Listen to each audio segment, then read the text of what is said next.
So my top worst moment in 2023, which I feel like also bleeds into yours too, but for me, it's the whole Dan Snyder, Washington Commanders, NFL, I don't even know what to call it, shit show, I guess. There's not like even proper adjectives to describe the mess that is going on.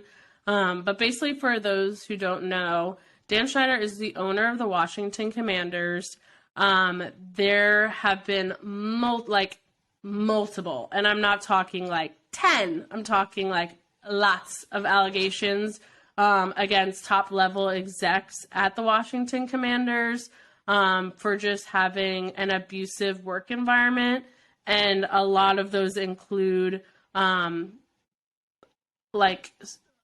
sexual assault allegations, but also not like those allegations, like those incidents being reported and nobody doing anything about it or trying to diminish those incidents or what those people were saying.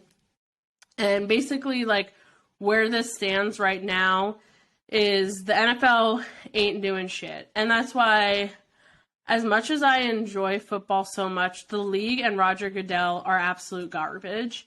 And there's a few incidents this year that the NFL could have been the example for not only sports leagues, but just humans in general, and they completely dropped the ball. And the NFL is basically,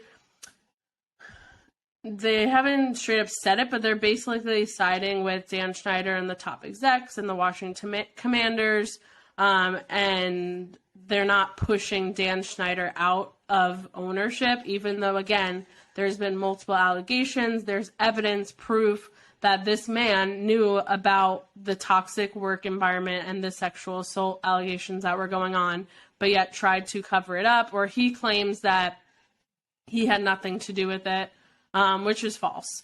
So basically where it lays now is that Dan Snyder is trying to sell the Washington Commanders, but the thought is that no one will probably be able to live up. I think he wants like $1 billion, like something absolutely fucking ridiculous. And it's either that or I think the owners are going to meet again potentially in the off season to try to figure out what to do. I know some owners have said, like, I don't feel right, like pushing Dan Snyder out, blah, blah, blah. And they're basically trying to cover this whole conundrum up. And I think it's just very unfortunate, and it's massive steps backwards. And I think that it just shows that there's like serious issues, not only in the NFL, but in these organizations and just, I think, in the US, where it's an abuse of power. And the fact that the victims who have come forward and said different things are just not being heard or respected whatsoever. And for him to sit there and be like, I had no clue, like, there are so many allegations. Yeah. He knows about it. If you're either he's not there, you can't say you don't know about it unless you're just never there and you're out of the country and you don't have anyone's cell phone numbers. You know about it. But they need, I don't think Roger Goodell could actually do anything. I think it needs a 3/4 vote from other owners to out him. So that's like 24 people. And I don't think they're ever going to end up doing that. It's so political. They're never going to want to vote someone out because it opens the door for them to be voted out one day, is my opinion. Because the most outspoken owner is the Colts owner, Jim Irsay. He's been the most vocal about it, and he still said recently he's not ready to vote him out. So if he's not ready, no one's voting this guy out, which is sad. But I really wish he would sell the team because, I mean, it's just a historic franchise, and the NFL, people who are fans of the NFL deserve for there to be owners that actually care about the team. And I think he's proved through this and through even the Sean Taylor Memorial thing that came out Oh my like God. a few weeks ago, where they essentially just set up a mannequin to honor, their most historic player ever who died. He doesn't care about this team at all. So, I mean, Commanders fans deserve better. I don't know how you could be a fan of this team after everything that's come out, but there are people who are, and I think they deserve a lot better of an owner than this guy, because he's honestly been a shit show from day one. Like, he's never been a good person. No one's ever said nice things about this man once. Like, it's time to go. Yeah. And I just think that I don't know. It's hard when like there's stories like this. And I remember when it came out and I was like, what the fuck is going on? But then like when you really take time to reflect, you're like, this makes sense. Because I think again, it's just him being a shitty person and not taking accountability, trying to blame it on other people. But it's not just him, it's other high up front office execs as well. So it's the entire organization top level that are creating this atmosphere, participating it, and perpetuating it. And it's just, I think we both worked in sports organizations, and I can see how this could be an issue.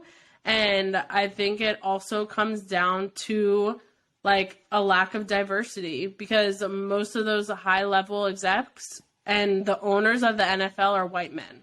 So obviously, they're not going to try to vote the other one out because, like you said, then they're scared that they're going to get voted out. But there's nobody that's speaking up, and there's a lack of, again, female representation when I feel like we can relate to these things more and offer a different perspective. But like when everyone in the room has the same ideologies and beliefs and values as you, of course they're going to be like, yeah, we're on your side, like nothing was wrong. Like, okay. I can't even fathom thinking about what if you were working there right now. Like, no matter who you were, you're like an entry level or you've been there for a couple years, salesperson, marketing, whatever. Like, what would that be like working at this organization? Because I guarantee it's not a good place to work at this current moment either. And I'm sure they're probably pretending it is, but I'm guessing this is probably a really toxic work environment just based on everything we've heard. I can't imagine accepting an offer to work here after knowing all you know. Like, then that's what it's like to work in sports. Like, if there was a company that came out and this stuff was happening, like, I think a lot of people in a normal 9-to-5 world would be very hesitant to accept an offer from them. But in sports, and you want to work in sports so bad, people will overlook things like this just to make $3 an hour. And it's unbelievable. That's true, though. It is. Because it's like, oh, everyone wants this job. Everyone wants to work in sports. This isn't a once-in-a-lifetime opportunity, blah, blah, blah, blah, blah. And it's all the bullshit propaganda that they feed you, and they think, they try to tell you, like, this is your only chance, when that's a lie. It's gross. I mean, it's really not that... I don't want to be a douche, but, like, it's really not that hard to break into sports if you do the right things. I'm sure I could sell a course on it if I really wanted to on how to break into sports, but, like, it's not hard to accept a job that's 50 cents an hour. Like, sorry, it's just not.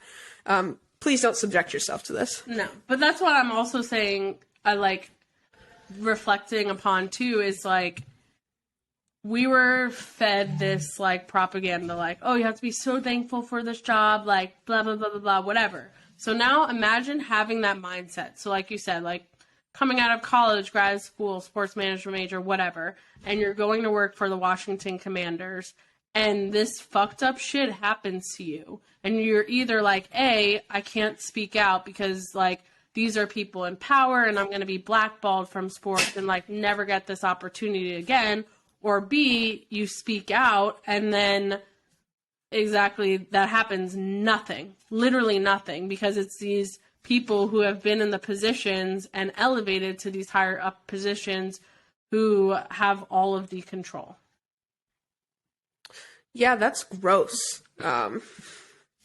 I didn't even think about it that entirely deep, but Because even like thinking about like when we were working, and this is like no comparison whatsoever, but like No. working for the Lightning, which is a fantastic organization. Yeah, this did not happen. No. But I'm good. saying like where we were at, working there as little like grad school, like you know what I mean? Like trying to make our way in sports. And something like this happened to us where it was a toxic work environment or there was like abuse of power, this and that. Truthfully, and like, I don't know if I would have done anything. Because I was so like wanted to work there and be in that position so badly. And I don't even know like if we did say like what would have happened, you know? Yeah. Like I don't have any confidence that a sports team would do the right thing. Yeah. So. Or change.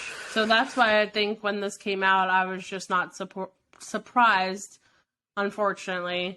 But yeah, I just think it's a terrible sports moment. I think it damages sports as a whole. It damages sports organization. It damages the NFL. Like, I think that these stories, unfortunately, are never going to end because it's just a lack of clearly accountability or any sort of punishment or anything like that.